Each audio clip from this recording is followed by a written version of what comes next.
that you have to be in a position where you don't have to ask your boss to pray. And that I think is the most biggest play. Even if you make £10, at least we can pray when we want to pray, when it's time to pray. There's people out there making millions, but they have to ask their bosses, "Oh, it's time for pray? Can I go pray?"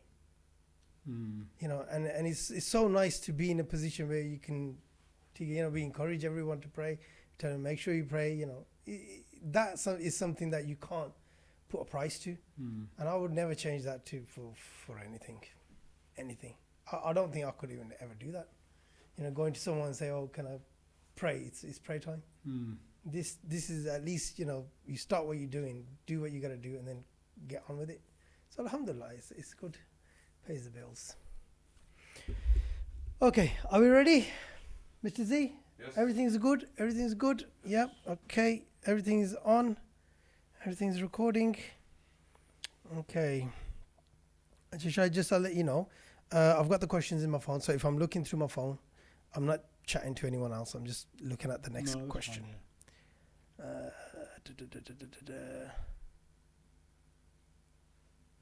Here we are.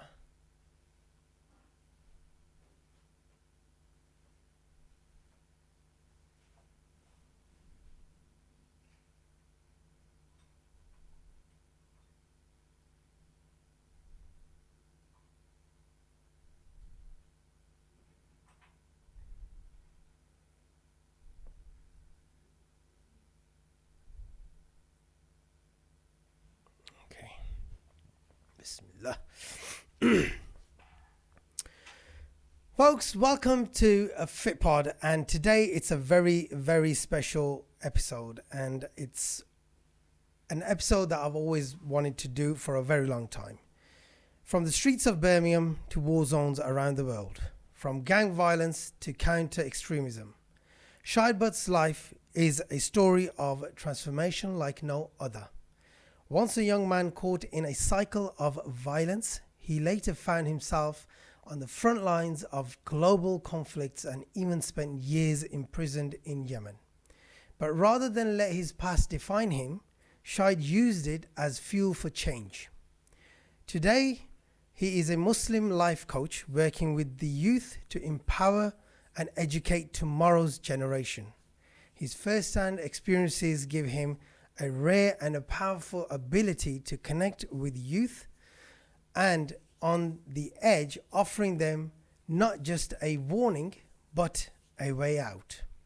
Join me as we dive deep into the life of Shahid, a man who has seen the worst of the world, yet fights every single day to make it better. Shahid, welcome to the studio, and thank you very much for your time. Thank you for having me. Oh, it's our pleasure. Let's put this slightly closer. We don't want to miss anything valuable you say today. So, I want to get straight into it. And my first question is about your early life and the links. So for people that don't know your history, where you come from, how it all started. So, you went from being a victim of racist attacks at 11 to co-founding a gang at 15. What was that shift like? Was it anger, survival, or something deeper that pushed you? So what is links? Bismillah ar-Rahman ar-Rahim. So as you said in that in your question about being a young boy who was attacked and beaten up by skinheads, grown men,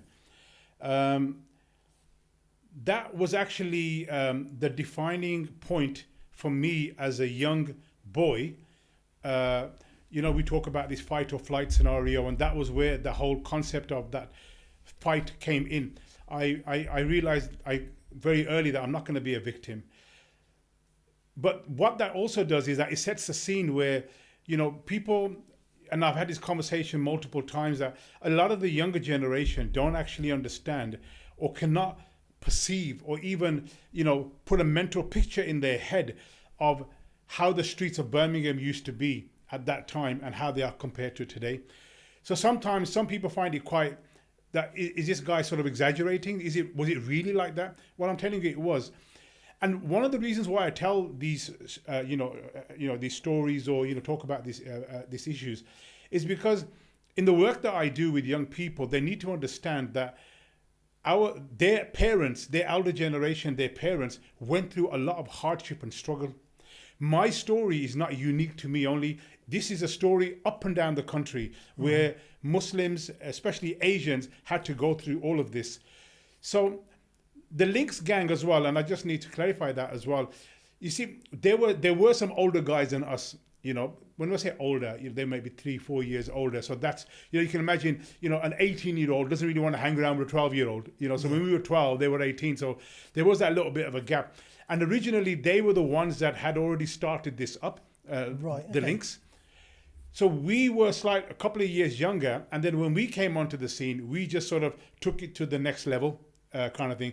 We sort of made it a bit more formalized, I don't know if you've got that photo of us, in 1981 when we were all wearing the same jackets, And the reason we had that was because we watched a film called The Warriors. It's quite an iconic film. And we got the idea from there.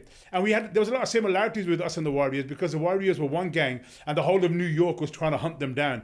And that's how we felt, the whole society around us. Because in those days, skinheads, National Front, rockers, there was all different kinds. They would literally roam the streets. Spark Hill had a specific gang and they would tag the walls. It was called APL, Anti-Paki League. And some of them used to have, APL tattooed on their fingers. They were not hiding. They were open in your face, walking around the streets. And what they would do is they would attack our mothers.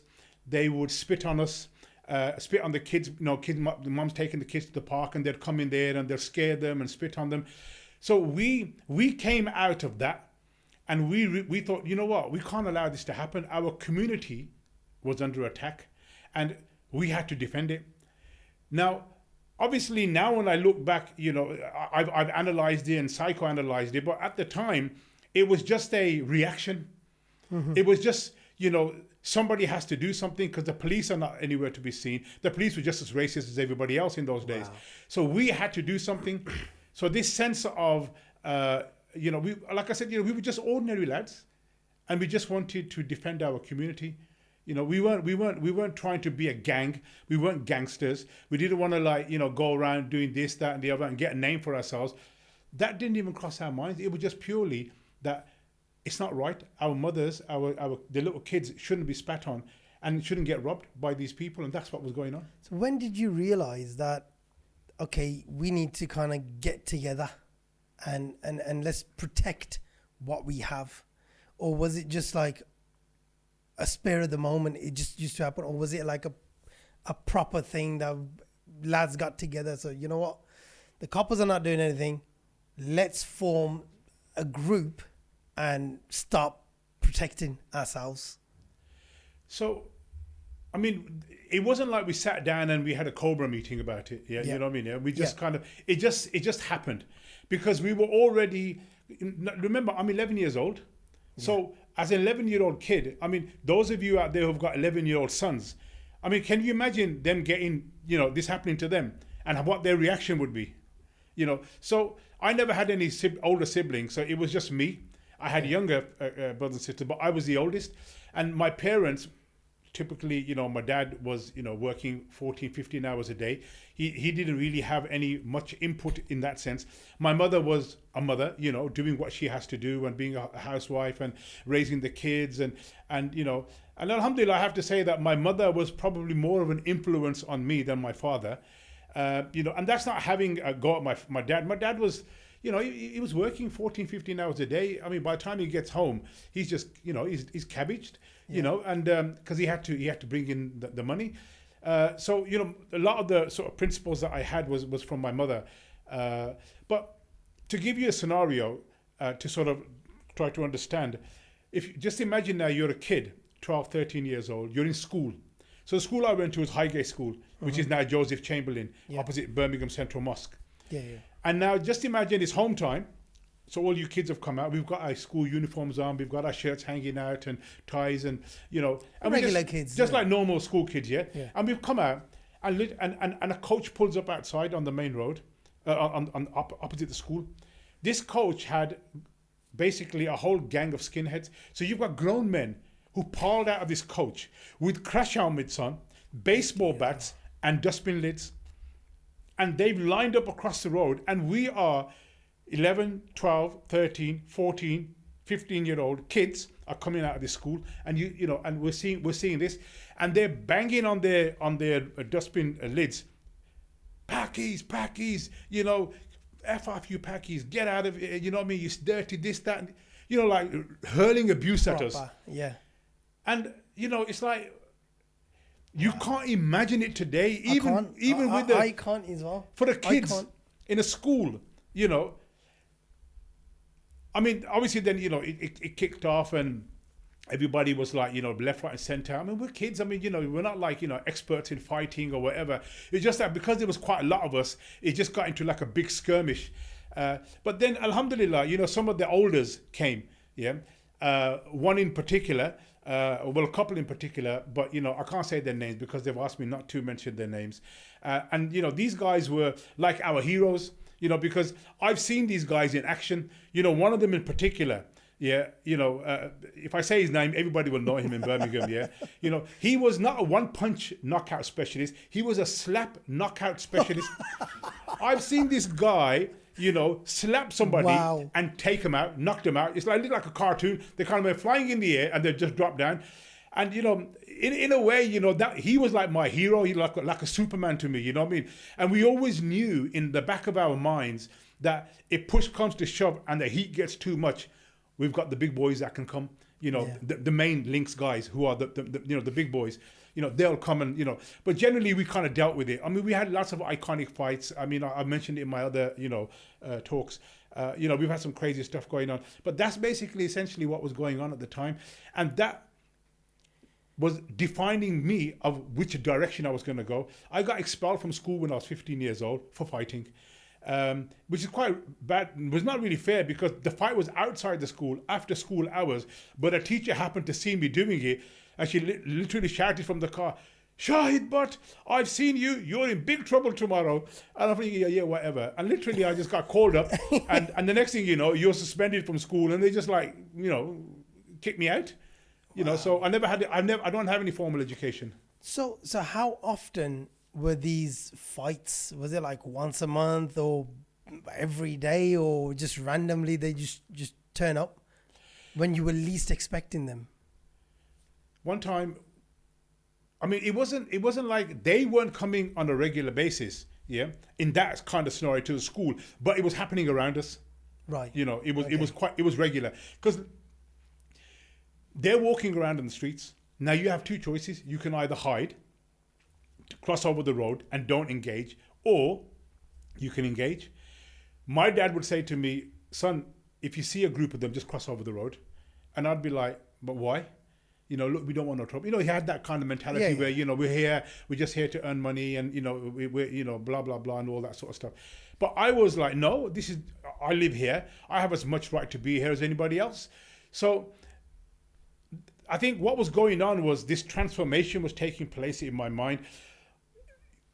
People who know me from that era, one thing that they will always say about me was that I was always fighting. My problem was that trauma had put me into a scenario where I felt that I constantly had to prove myself because I was bullied at school. Then you have all this kind of stuff going on. So once I can't believe you getting bullied at school. I was such a sada little boy, man. Like I didn't, From the stories of it, I can't. No, but it was earlier on when I was about 10 years old. Okay. I got bullied and that's actually another sort of cognitive reaction going on in my mind. I was 10 years old. I remember I burst this girl's balloon. When we're kids, you do silly things. Yeah. And another kid came, and his name was Raj, and he was like a lot taller than me, and about a year older. And he was like, you're in trouble, all that, really making me stressed out. And I remember he's like, he was proper taking the mick out of me. And I just kind of snapped, and I just grabbed his neck, And I pulled him down, and I was just like punching him in the face. And then the teachers came and this and that. And in those days, what would happen is, because we had a shop on Stony Lane, a grocery shop. And so everybody knows everybody. So the guy turns up with his mom at our shop and saying to my mom, oh, tere putter ne mere munde nu aisa, and he had like black eye and all that, And I was like shitting it. I think I'm gonna get battered now, by my mom and by my dad, But I didn't get it, but I just got told off, and not to say that my mom hasn't battered me. Alhamdulillah, she gave me some good beatings, and I'm so glad that she gave me those beatings because it toughened me up, and I deserved it because I was a really, really, crazy, silly, stupid young boy and doing all kinds of nonsense, wagging school and all of that, But these, sorry, I forgot, what was the question again? You were saying... The question was... Getting old now, memory's not. So am I. What? Do you remember the question? No. It was something to do with why were you sort of... but I mean, carrying on from that, it's... Were you always in fights, like all the time? How often? Oh yeah, how often was it? How often was it? Yeah, Thank you very much. Yes. Someone's paying attention. They were... So that was going on. I mean, hey, let me give you another scenario. I mean, this is just crazy. Can you imagine now, I was on the first floor of the school, and I always like sitting by the window. So I'm looking out the window, and you've got tennis courts. And I'm looking, and I see this skinhead come, and he's got a stick in his hand, and he's jumping up and down, and he's like doing all these gestures and going to the kids in the classroom, you effing packies, come out. Like, I mean, can you imagine that? And like everybody's like, what the hell? And in those days, and this is going to sound really crazy, I used to have an Adidas. You remember those half moon bag? You probably don't remember. The older generation, well, the Adidas was a half moon bag. We're very, very, everybody wanted it. I had this bag, and in this bag, I had a stick, and I'd put a nail through it.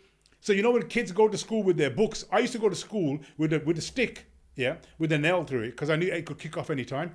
And it was never one-on-one, because when they come, it would be like a group of them. So I needed to be able to, I needed something, to equalize the situation.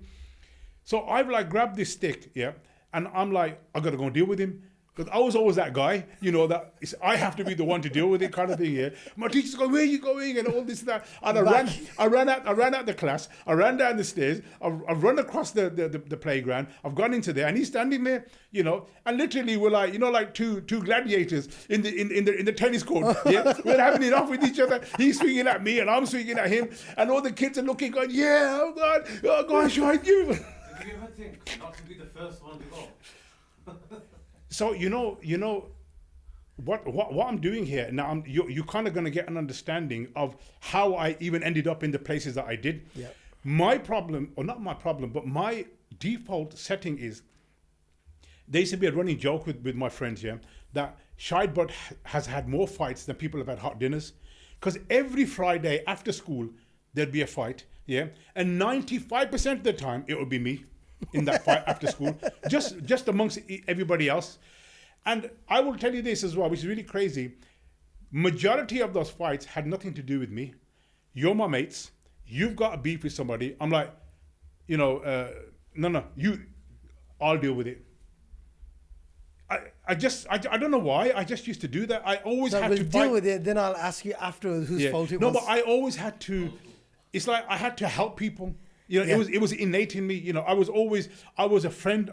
If I'm your friend, I'm your friend. I was loyal. So no, I'll deal with it. You hold on. What's your problem, kind of thing. And that carried on through my life all the time. And it's got me into a lot of trouble. It got me into a lot of problems, with the police, and I got arrested. And I've been to prison in this country as well. So it's not an ideal situation, but it's just my nature. Yeah. There's always one in school like that. Yeah. There's always one. But then you need those kind of people as well. You need those kind of lads in school to protect the guys that are vulnerable, and but if you could sit face to face with your 15-year-old self right now, what would you say to him? Or would he even listen? Look, I've been asked this question before as well about, especially, do I have any regrets? Yeah, with the whole, not just the childhood, but everything, prison and going to Bosnia and all of that sort of stuff, in Afghanistan and all, fighting Mujahideen. In a nutshell, what I would say is that I have absolutely no regrets, because that 15-year-old, 14-year-old, 16-year-old boy made me who I am today. That defined me. Those lived life experiences that I had made me into who I am today, and I wouldn't change it. If I had the ability to change something of that boy, it would have been to learn a skill.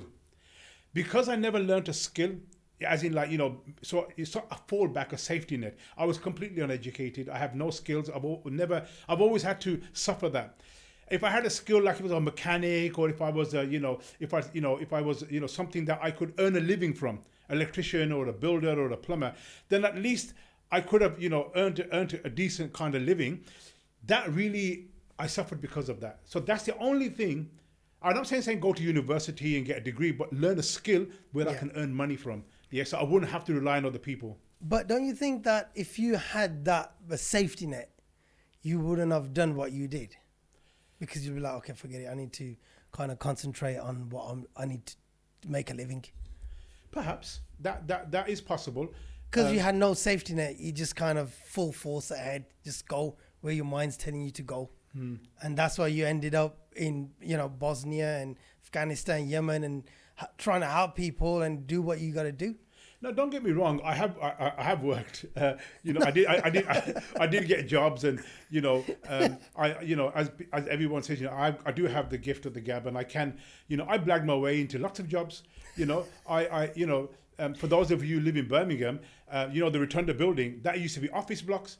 I actually worked my way in there, and I got a job for a company called Legal and General, which still exists today. And their offices were in the Rotunda building. And I remember going there, thinking, how did I blag this one? And I was working in, it was finance and selling life insurance and endowment policies and whatever it was back in the 80s, Yeah. And alhamdulillah, I did really well. I that's where I got my sort of taste for the good life. Yeah. All the, I remember when I mean, in those days, I was earning £2,000 a month. I mean, we're talking 80s. Wow. That's a lot of money now. Can you imagine then how much that was? And I remember on Navigation Street, it's not there anymore now. There used to be this shop called Nichols, and they had all the designer, gear and all that. I remember going in there, and I bought this Hugo Boss camel overcoat, one of those long overcoats, like the camel one. And I think it was about £250, £300 in those days. It was a lot of money. And, so I got the taste of that, so it's not like I haven't seen that life, the Giorgio Armani's and the fancy clothes going to all the fancy places. It's nice to put that in, because from every podcast and this talk that I was listening to, it would just come across like from schools, from doing nothing, you ended up in Bosnia, and then that's it, after that. No. I did all of that. So I have that experience. I've lived that life. Right. Okay. Actually, what happened was that towards the end of the 80s, sort of 89-ish.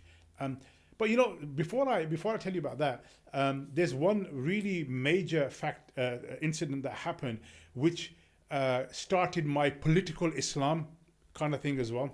So in 1988, I think it was, or 89 or something like that. I can't remember exactly. Salman Rushdie. Now, you guys might know, but a lot of people, some of the youngsters don't know who Salman Rushdie was. Yeah. Salman Rushdie wrote a book called The Satanic Verses, where he insulted Islam, he insulted the Prophet, he insulted the Prophet's wife. And there was a massive outcry and a massive furore about, this, and the Ayatollah from Iran gave a death fatwa that he should be killed and blah, blah, blah. And it was international news. So Birmingham organised, because there was a big demonstration in Hyde Park. Birmingham at that time so all the cities were organising coaches to take people to London. Now, at this moment in time, I'm not really practicing. I'm a Muslim by name. I've been to mosque. I've learned to read the Quran parrot fashion. I don't know what it means. and I wasn't really a religiously orientated kind of person. Yeah, I was just just and long story short is that I got on this coach, and I went to London. There was a big demonstration, Westminster Bridge. They said, right, we're going to do a sit-down protest on the Westminster Bridge. Police came, started roughing everybody up, grabbing people, trying to pull them away, tried to grab me. And then I went down the passive way with them, listening to what everybody was saying. But when they started roughing us up, then my default setting kicked in. They tried to grab me. Factory settings. Factory settings. They grabbed me and started, roughing me up. And I got up and then I just started fighting back. And then all the other youngsters that were there, they all kind of saw me fighting and they all jumped up as well and said, and then it just became literally like a pitch battle on Westminster Bridge. Then the riot police came and then the horses came and then they have this thing called smash and grab, the coppers do back in those days anyway. So when they've got the shields up, what they do is they target somebody. So I was wearing this bright Sergio Tacchini tracksuit top here with multiple colors on there, and I'm tall as well, so I stood out like everybody, like Rodney, you know what I mean? Yeah, him.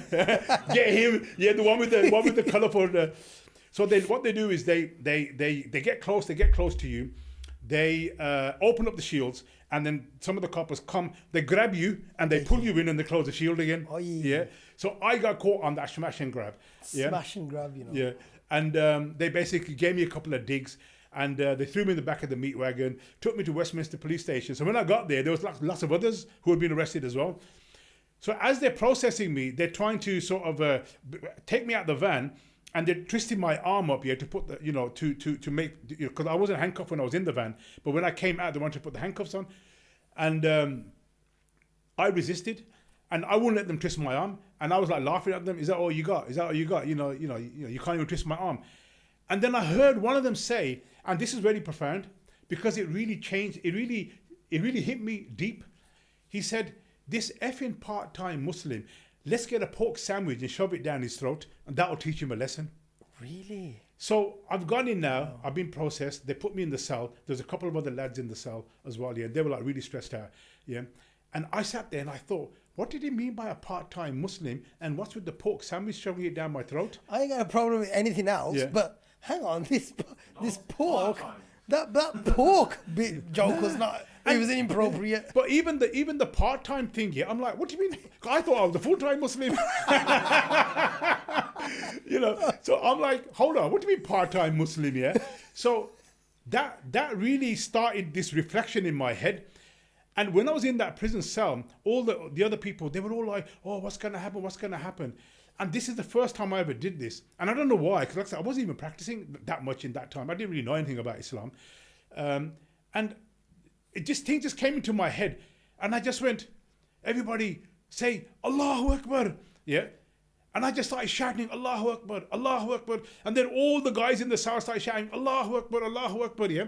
And the cop came and he goes, keep it down. And we said, no, say more, Allahu Akbar.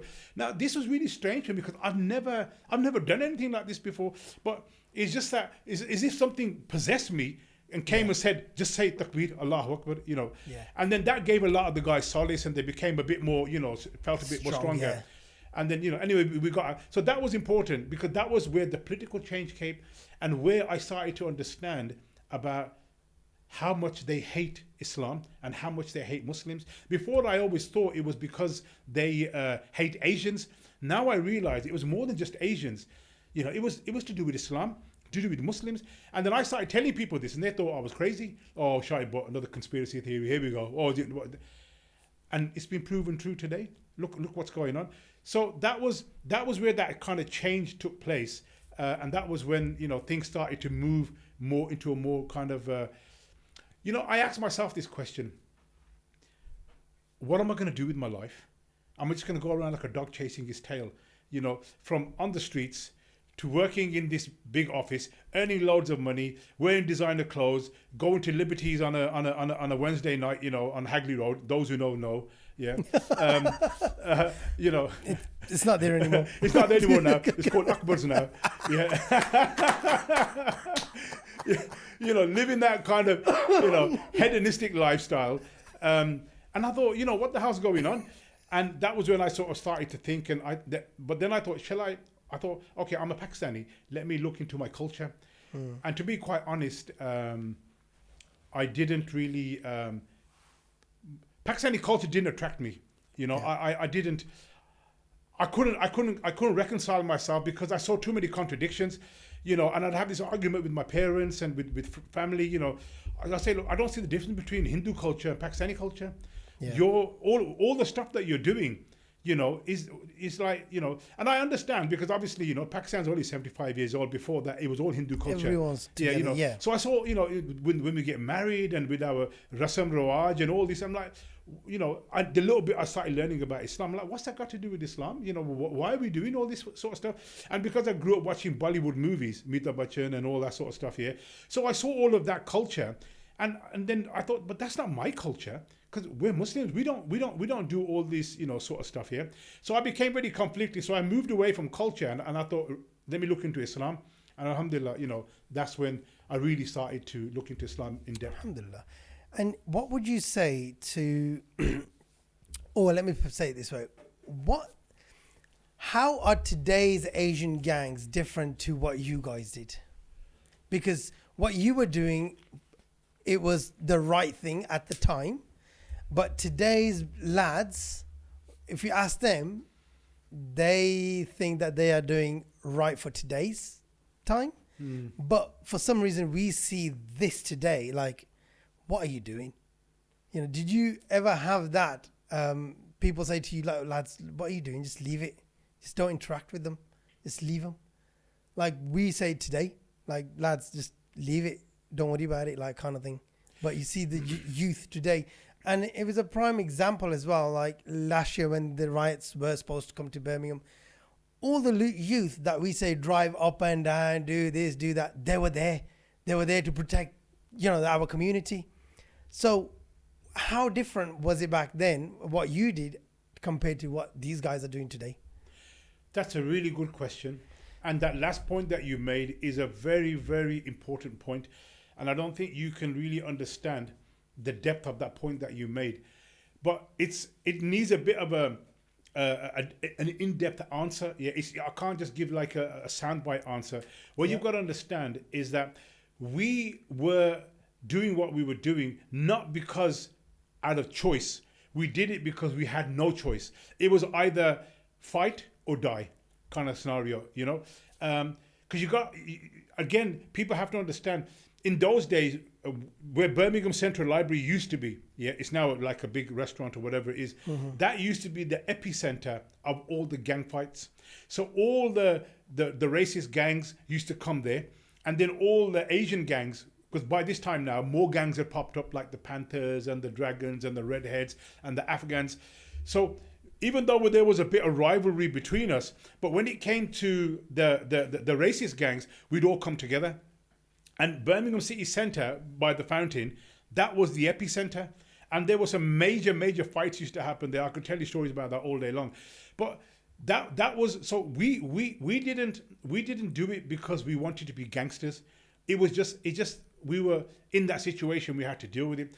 Today it's different. Today people choose to be a roadman. Nobody's forcing them to be a roadman. Nobody's forcing them to sell drugs. Nobody's forcing them to tax people or to go around driving or doing all the craziness that they do. They choose that lifestyle. So because of that, the situation is different. And also, it's easy for my generation to say, oh, you lot don't know how difficult you had it because we had it really hard. But I used to say that. But then when I thought about it, I thought that's not really correct, and it's not really fair, because every generation has their own issues. Yeah, we had that physical threat and we dealt with it in a physical way. This generation has a psychological threat. It's a war of their minds and their souls and their religion. This is a battle which is much harder to fight. When you're fighting a physical war, it's easy because you just punch, kick, whatever. But when you're fighting a psychological warfare, it's not easy. And these youngsters don't have the tools to be able to, you know, to defend themselves. Then what that means is that we have to now dissect this further. Why haven't they got the ability to deal with this? Yeah. Where's the failures? The first failure is us as parents, because they're our children, yeah? We can't abdicate our responsibility to the masjid or to the teacher, yeah? I hear this so many times. They're your kids. You brought them into this world. You have to deal with them, and you have to educate them, and you have to discipline them. You can't get anyone else to do it, yeah? That's the first thing. Then the second point is that, and these are all my personal opinions, yeah? And I know, and people do share this as well. So, but the masajid and the religious fraternity have very, very badly let us down, especially our younger generation. They've let us down. The masjids, you know, the religious, you know, sort of, you know, that whole sort of, you know, grouping, they have access to our money, to the assets in our community. I mean, our masjids, these are assets, but they're not being utilized. We are the most giving people. We give hundreds and hundreds of millions of pounds a year we give. Unfortunately, that money is being diverted out of the country to other places. Now, I'm not against building wells and helping people in other countries, but, and this is something I want everybody who listens to this. I want you to ask this question to the imam of to the masjid committee and to the charities, that you're always talking about save the children of Gaza, save the children of Kashmir, save the children of wherever it is, yeah? And alhamdulillah, we will give, and we will try to save those children because they are our children. But my question is, and this is the question you need to ask these people, when are you going to save the children of Birmingham? When are you going to save the children of Manchester? When are you going to save the children of London and Glasgow and Bradford? When are we going to do that? And all I'm saying is, a small percentage of the money that you raise, spend it on the kids here. Build projects here in our inner city areas. You've got hundreds of millions of pounds a year being donated to you. I'm not saying give all of it, 10%. 90% to save the children of Gaza, 100% I'm with you, just 10%, and let's save the children of Spark Hill and Birmingham and our own, you know, areas. That's all I'm asking.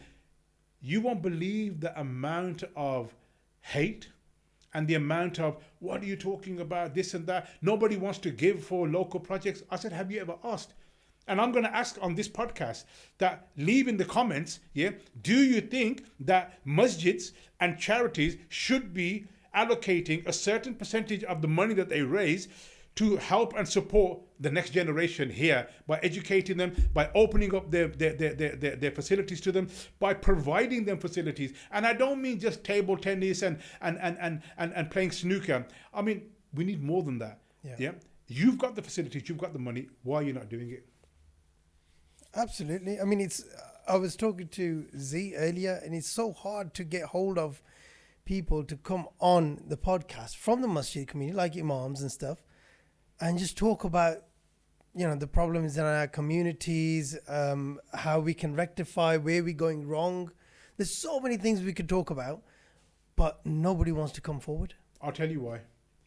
Because this is not the first time that this point has come up. I've looked into this for years and years. I'm somebody, and those who know me, I've been struggling with masjid committees for decades.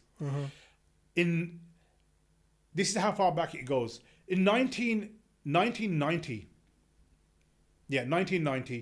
I did Hajj with my mother. And when I came back, it was like a transformation for me. And I wanted to start a fresh life, you know, be a good Muslim. And, you know, I had that zeal to learn and to help. So the first thing that I thought, right, what can I do? Now, obviously, I'm not educated. I'm not a businessman. I don't have loads of money. But the thing that I was good at was fighting, because I had a martial arts background and from a street fighting and all of that. So I thought, okay, the idea I came up with, why don't I teach self-defense to the young kids in the masjid? Yeah, what that will do is it will draw the youngsters to the masjid. It will change that image of a dark and dingy place just for old men, and it will bring a bit of life into the masjid. Yeah. You know, and also, you know that Turkish proverb that a masjid that doesn't have the sound of children laughing has no future. Absolutely. Because they're the future. We're gonna die. All us Babi like me, we're gonna die. Then who's gonna take over the masjid? It's the kids. And if they've got no connection to the masjid, then it's just going to become a museum. It's going to become like the churches of the Christians. Nobody goes there because they've lost that connection. So I started teaching. Alhamdulillah, but it took me a year of fighting the committee members, oh no, you know, kya kar sote, behurmati ho si masjid ni. I go, uncle, I'm going to be doing it, you know, Birmingham Central Mosque. You know, the basement where they put the dead bodies in the morgue. I said, we'll do it there. We're not going to do it in the prayer area. No. This is the masjid, you know. No. And I tried everywhere. I told them about, you know, the Prophet ﷺ masjid was the hub of the community. You know, there's many hadith that once some Africans, I think African Muslims came, and they'd done a demonstration of sword fighting and throwing spears in the courtyard of the masjid, and Hazrat Aisha radiallahu anha, his wife, was watching them. She had a chin on the Prophet ﷺ's shoulder. She was behind the veil, obviously, but she was watching them, you know, doing all these kind of, you know, manly things, and you know, and they used to be wrestling inside the Prophet's masjid. They used to wrestle, the Sahaba used to wrestle in the courtyard. That's where everything happened, didn't it? You know, so they're not having it. So one day I just said, okay, right. So I was already teaching had a little class going anyway. So I told the guys, I said, look, just come down. Literally, we just went down and I just started teaching downstairs in the basement. And then when they found out, they come down, oh, what is this? You know, who gave you permission to do this? This is not right and all that. Do you have permission? I said, yes, uncle, I got permission. So who gave you permission? I said, Allah gave me permission. You got an issue? Take it up with him. Yeah. It's like, oh. And then they had no choice. And alhamdulillah, it grew, and I used to do it at Pagam Islam on Fulham Road. I did it at Green Lane Masjid back in those days. Gangor Sharif, before they had the big masjid, when they had it across the road, I started doing it there. And it really grew. I had about 150, 200 kids coming, you know, young boys, young men, you know, 8 years old, 9 years old, you know, 12, 13 and all of that. And their fathers used to drop them off. And they would say, yeah, brother, you know, what's the fee? I go, there's no fee. Then what do you mean? I go, I don't charge anything. I do it for free. My only condition is two things. One, when it's time for prayer, they'll hear the adhan, they have to pray.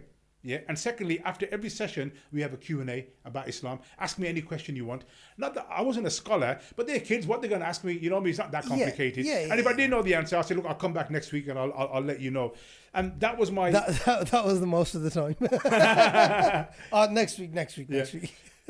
But you know, it's very important. It is, and also, you know, how this is, you know, alhamdulillah, you know, Allah subhanahu wa ta'ala is, you know, in his infinite wisdom, even today, you know, this is like decade. I mean, I'm 60 years old now. I mean, like, that was like 35 years ago. Even today, I meet people who are, you know, a little bit younger than me, or, you know, who would, and they say, uncle, you don't remember me. Yeah, I used to come to your classes.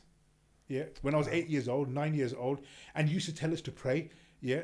And, you know, and he goes, alhamdulillah, I still pray. And I've got kids now, and I'm married, and I get my kids to pray.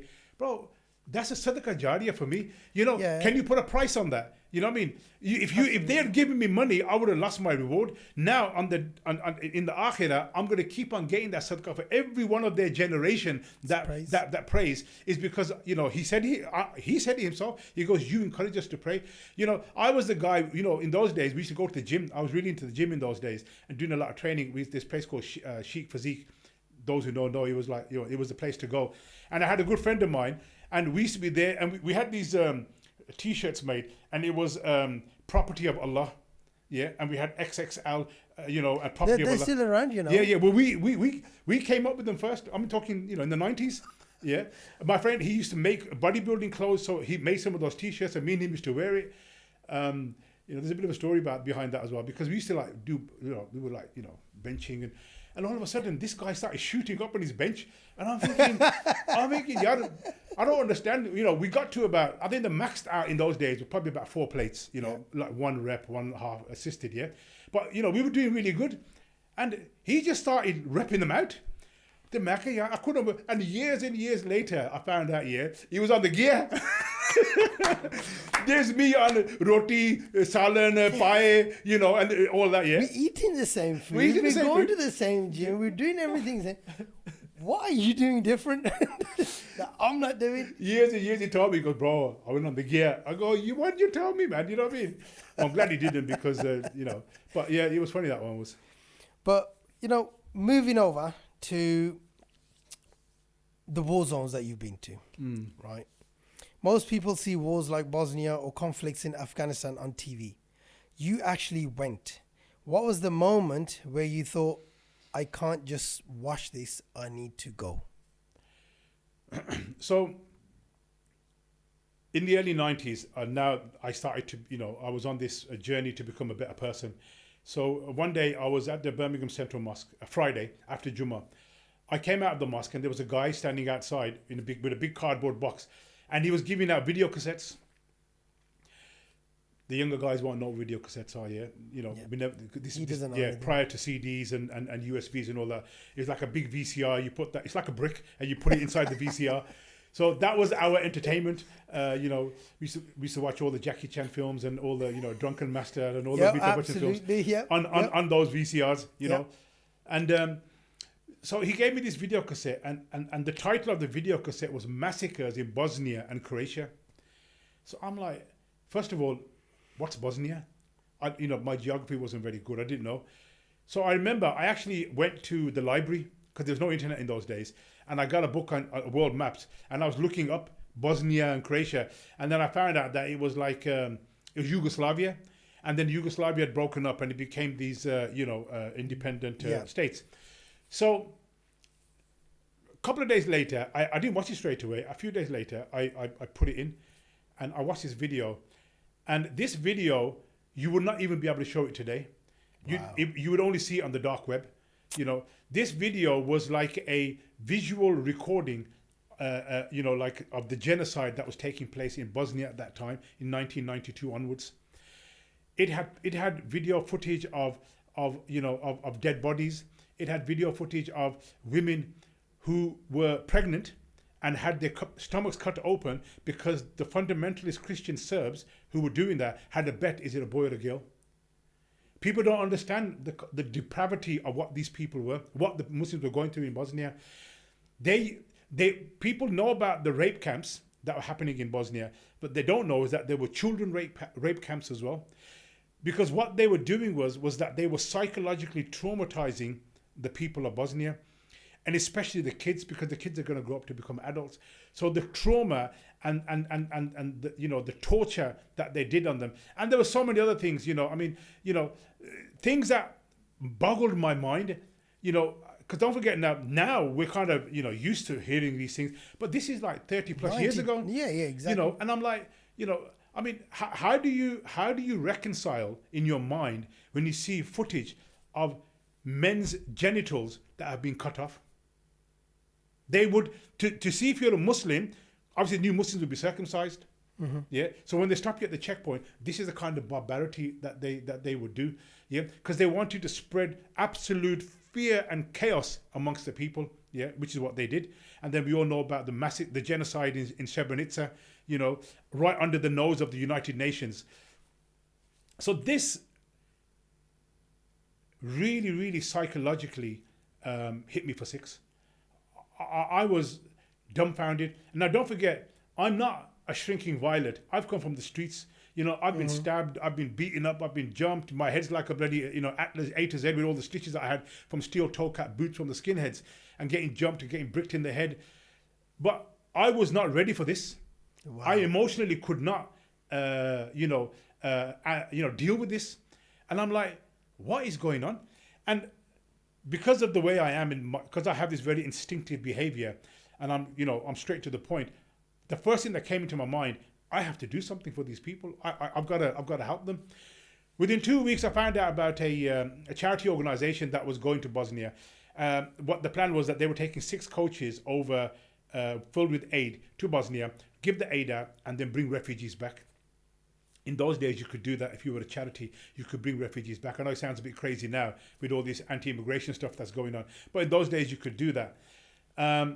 So we got to. So you can just put someone in your car. Yeah, you could pick up the refugees if you're a charity, because you're a registered charity. Oh, right. Yeah, you could bring refugees back.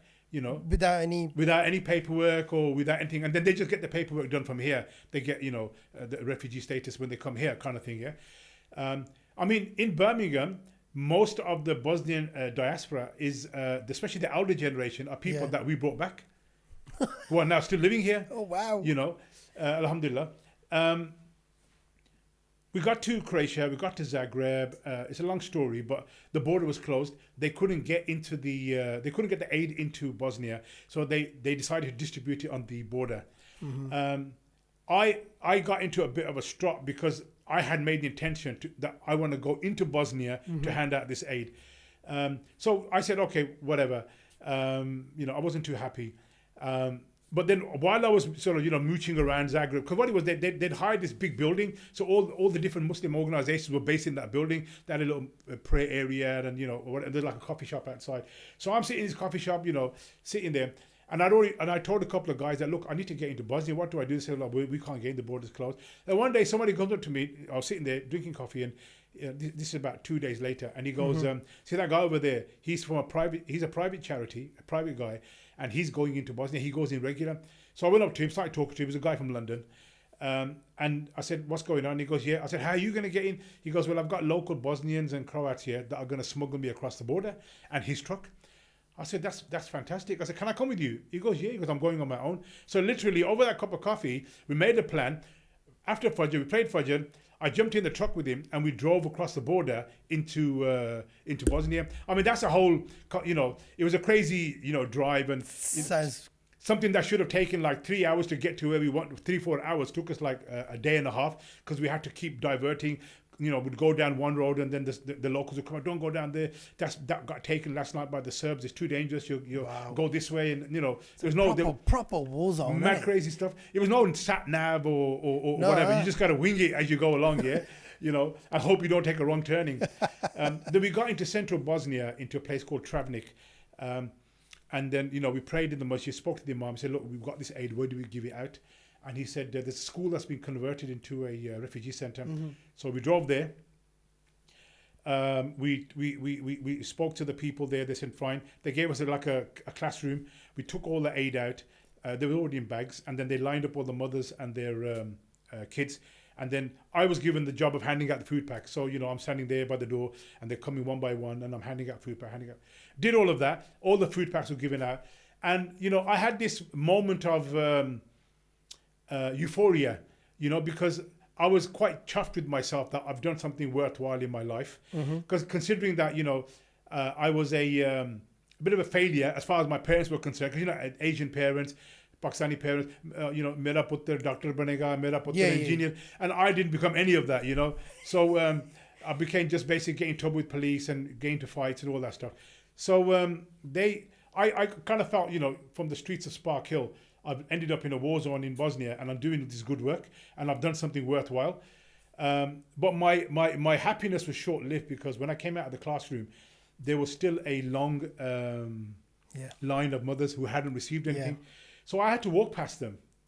And as I walked past them, they were speaking in their language, and I couldn't understand what they were saying. But I sort of worked it out. It's like, what about us? So I got to the end of the corridor, and you got to understand as well that I'm in a roller coaster of emotions. You see these refugee camps on TV, and you just switch over.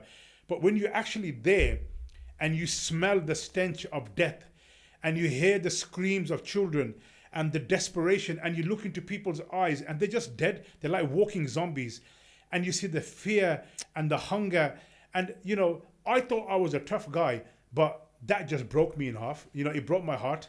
And I actually started crying, because I was so emotionally overcome by what I saw.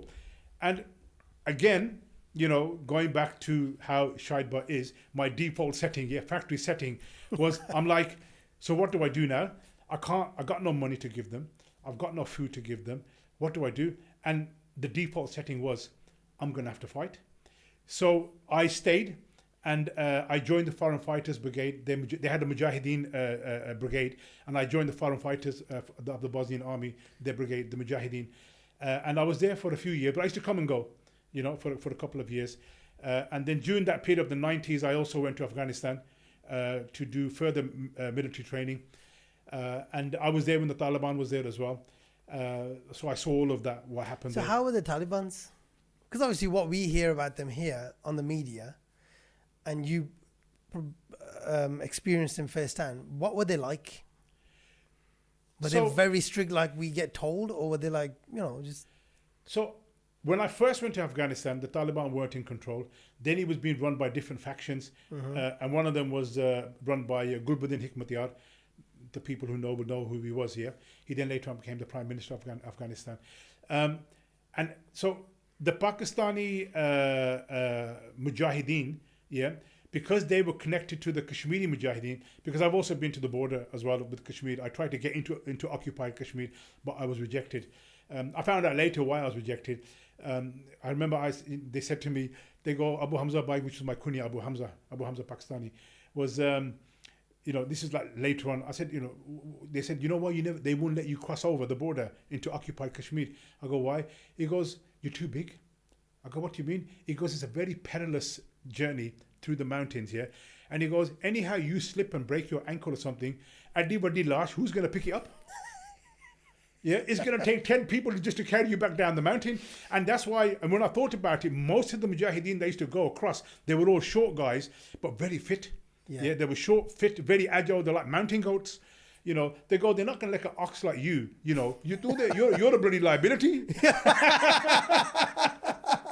So, you're bigger than the mountain. You're big, So I'm like, okay, yeah, that was a bit. Makes sense. It made sense, and I thought, okay, because I was a bit, pissed off. Yeah, but that reconciles it a little bit. But in answering your question about the Taliban, so I was there pre-Taliban, and I saw the chaos. Yeah, the madness that was going on in Africa. It was absolutely lawless. Yeah, every faction had their own checkpoints, had their own craziness, and they were taxing these people. They were, kidnappings, and it was madness. It was like the Wild West when these factions were running it. So I saw all of that as well. And then in '95, when the Taliban took over Kabul and they moved from, Alhamdulillah, I was there at that time, and I don't want to say too much here, but I actually witnessed a lot of this stuff. I was an eyewitness to this. I saw Taliban take over Kabul and do all of that. I was actually in the, so I saw them come, and then I saw after that how they operated. People don't realize that the Taliban were the first group that took control of Afghanistan that actually disarmed the public. It sounds like something, what's the big deal about that? You got to understand, these Afghan Pashtuns, yeah, their AK-47 is an extension of their arm, yeah. You can't move, you can't take that out of their hand, yeah. So they managed to de-arm the population. It was not allowed to carry weapons in the bazaar outside, yeah, because that's what they did all the time. Yeah, I can tell you some crazy stories about it kicks off. Yeah, you know what I mean? Between them. Yeah, I've seen it with my own eyes. And the guys pulled out AKs and they're like going to shoot each other. Another guy comes running, yeah. He's got an RPG. Yeah. It's like Lady Parade, yeah. Two boys are having a kickoff and somebody comes with a bloody RPG. And I'm like, bro, if you shoot that, we're all going to die, you included. Yeah. That's the kind of level they were at. I mean, these guys, totally off the rocks. Totally crazy. But you got to understand, and I need to say this as well because, I consider myself partly Pashtun as well, even though I'm a Punjabi. But, because every country that I've been to, like Bosnia and Afghanistan and Yemen, I've absorbed some of their DNA into me. And, one thing I've said time and time again, and I'm not Pashtun, yeah, is these Afghan Pashtuns are some of the greatest men that I've ever seen in my life.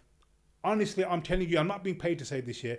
These guys, I'm an eyewitness to their bravery, to their manhood. These guys, they've destroyed every empire that ever set foot in that place. And if anybody is going to be at the forefront of the war, when the big wars come, when Muslims have to have that, like the Prophet ﷺ spoke about the great Malhama, the great, slaughter that's going to come and the great wars that are going to come. At the forefront of that is going to be the Afghan Pashtuns, the Chechens, the Dagestanis, the Caucasus area. Mm-hmm. These guys, yeah, and the Palestinians, they're going to be at the forefront. This is not hadith. This is my personal opinion. I could be wrong, because what I see, how Allah Subhanahu wa Taala, like the Palestinians. I mean, look at what they're going through. Yeah. These men have been forged in fire.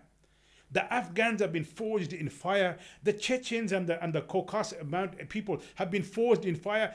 500 years of guerrilla warfare against Russia that they've been fighting. These, you look at their culture. It's a man culture. Yeah, look at these guys. Yeah, you know, they all they do is fight and wrestle, and you know, they before they can get married, they have to prove their manhood, that they're strong and they're physically able, and they make them do high jumps and all kinds of stuff. Yeah, you know what a fantastic culture. And I'm not having a go at Pakistani culture. And I look at our culture, yeah, and now you pangrapao, the dol, bajao, the cricket khedo, the you know play hockey, and I'm like, you know. You know, when I go to Pakistan, I've never seen anybody be able to throw a proper punch. They do the tape or tape mar dene, chanda marniya, and I'm like, don't you know how to punch? Yeah, but they don't, because it's not our culture. Pakistani culture is not like that. It's not a. I'm not trying, you know, I'm going to get a lot of stick for this now, yeah? I'm not trying to say that Pakistani culture, that all Pakistanis are not brave or whatever. Of course they are, yeah? You know, but generally speaking, when you compare our culture to say, I mean, look at the Dagestanis. They're probably the size of a little city. But look at their culture. Look how they are. They're tough people. You know, they're very religious. They're you know, they're very manly, yeah? When was the last time you went to Pakistan? I have to be honest, brother, I haven't been for about 25 years. 25 years. Yeah. That was then. Yeah. Can you imagine now? Yeah. No, but to That's be fair, where I was coming to. Yeah, but to be fair, I know there's a lot of MMA clubs that have opened in Pakistan. There's a lot of, you know, guys who have gone from the UK. They're like, they got the MMA and BJJ, and they're opening up stuff over there. You know, alhamdulillah, we need more of that. I'm really glad that they're doing that, you know, because we got to get the people away from cricket and hockey and get them into more kind of wrestling and MMA. There's place for that as well, Yeah. right? There For your is, sports. Yeah. There's no doubt. But I think it's I know what you're trying to say. I don't like cricket and I don't like football. You know what I mean? Yeah. So probably I'm biased. Yeah. So people are gonna hate on me now. You know that. But as far as the Taliban were concerned, my personal interaction with them, and I saw them when they came in. Yeah. I met with a lot of the ministers that were there. At that, this is early days. Yeah. Some of them spoke very good English. I used to have lots of conversations with them. Some of them spoke Urdu. I'd have conversations with them, and they were educated, sophisticated, really good, you know, God-fearing people. They had no ambitions outside of their borders. They were not, you know, talking about like these crazy extremist groups like ISIS and all that, you know, and we're gonna take over the world and all that. None of that. They just wanted peace in their country. They wanted to let their kids grow up in a peaceful society, in a prosperous society. That's all they wanted. Now, as far as all the negative propaganda that you see from the media, it's a lot of it is negative propaganda. I said to them, I asked that question, why don't you let girls' education? Because that's all they ever talk about, isn't it? Girls' education. Yeah. And the brother said to me, he goes, look, we're in the middle of a war. Yeah. What do you mean education? Yeah. If we've got £1, do we buy pencils or do we buy bullets? Yeah. And he goes, has the people that are asking this question in the West, have they forgotten their history? In World War I and World War II, what were they doing? Yeah, when they were fighting, what were the women doing? They were working in the factories making bombs. Yeah, True. There was no economy. Everything was for the war effort. Even the businesses was for the war effort. So it's okay for you to do that. But when it comes to us, we've got all these enemies from all sides, and now you want us to, you know, education. But then you're going to bomb those schools. True. Yeah? And then after that as well, when 80 countries attacked Afghanistan, 80 countries, yeah, the most sophisticated countries, Britain, America, Europe, the most sophisticated weaponry. Remember, they tell us that their satellites can tell us when you're in the toilet what color your shit was when it came out. That's how powerful their satellites are. Yeah, all that power. It said that they dropped more munitions on Afghanistan, yeah, than they did in the whole of World War I and World War II. These like 5,000 pound bombs, bunker busted. They're like mini nuclear missiles. Wow. They dropped bombs in that time. They're called suction bombs.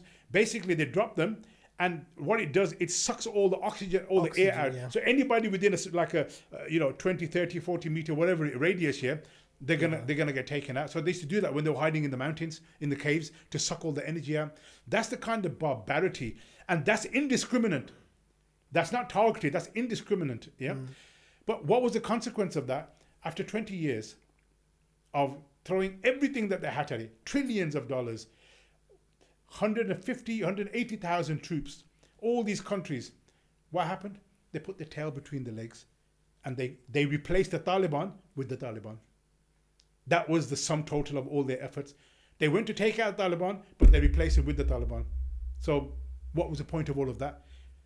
Thousands and thousands of dead Muslims, trillions of dollars wasted. If you just spent that money in reconstruction of the country, yeah, it would have been a lot better.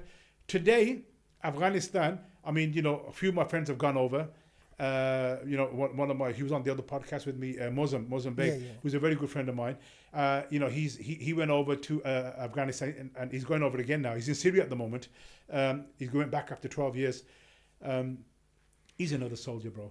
You got to get him on, that guy. Definitely. I got my experiences here, and even though I'm older than him, but I'm telling you, man, he's got a heart of a lion. That guy has been through so much. He's such a, the community doesn't know how lucky they are to have someone like him with his experience. And up until today, he's still fighting for the justice of Muslim prisoners in Guantanamo. He's fighting for Dr. Afia Siddiqui and all the other injustices that are going on around the world. I mean, he's a legend, a living legend, and as far as I'm concerned. I have utmost respect for him. When he went, he goes, Shahid, you won't recognize Afghanistan. You won't recognize it. He goes, Dave, the Taliban have changed it so much. There's buildings, there's new roads. He goes, it's unbelievable. And they're doing it all without the help of the West. All doing it internally. Wow. So, I'm not saying that there's good and bad in all groups. Yeah? Of course. Yeah. There are some hardcore, people still there, from the old guard. Yeah. And they are being a bit of an impediment on reforms and changing things and whatever, but they'll deal with it themselves. They don't need anybody else to come and deal with it. They'll deal with it amongst themselves. Definitely. So, tell me a bit about your time in Yemen, and your 5 years in prison. What was the darkest that crossed your mind? The darkest thought that crossed your mind, and how did you pull yourself from it? Because I've got a few Yemeni friends, and they were telling me some horror stories in those prisons. What prisoners go through, and I was just like, wow, I can ask the question. I don't know if it's true or not, because people make things up as well half of the time, or they do this, they do that. So what did you see there? You think, bloody hell, that's a bit too far now, lads. So let me just take you slightly back. Why did I go to Yemen in the first place? Because people ask that question, why did you go there? The reason I went to Yemen was because this is like 1998. Yeah. So now I've got all these years now of being front lines and fighting and training and building up that whole kind of network of people and everything. Yeah. So Alhamdulillah, for some reason, I always seem to be a little bit ahead of the curve. At that time, I thought, why don't I capitalize on my experiences, on my training and my network, and why don't I set up a security company, what you would call today as a military contractors, and provide VIP bodyguarding services in Muslim countries? That's in 98, I thought about this. And then I thought, if I do that, I'm going to need a base of operation, because we're going to have like live fire, gun training and all that sort of, and everything, yeah? Okay. Can't do it in the UK, yeah, and you can't do it in Europe. So one of my mates was a Yemeni, and he goes to me, he goes, bro, why don't you go to Yemen? Yeah. I got, why? It's a 5-year contract. Yeah. He goes, it's basically, there's not much of a law there. Yeah. Everybody carries gun. It's like the Wild West. I remember I stopped at on the way somewhere. Yeah. You get these little, coke, like this kind of little, selling food and all that. Yeah. And I stopped to get some snacks or whatever. Yeah. And I looked at the back here, and the guy's got, 9mm, bullets and this and that. Yeah. And guns. And I'm like, the guy's selling fags and chane and dal and Pepsi Cola, whatever. And he's got flipping handguns and all that for sale. So you can I'll have a packet of crisps, and I'll have a 7-Up, and I'll have that 9mm gun as well. Yeah, just put it back for me, please. That's brilliant. That's how crazy it was. Yeah. So I'm like, yeah, this is the place that I need to be. It's a long story. I linked up with a kabila, with a tribe in the south, in Abiyan.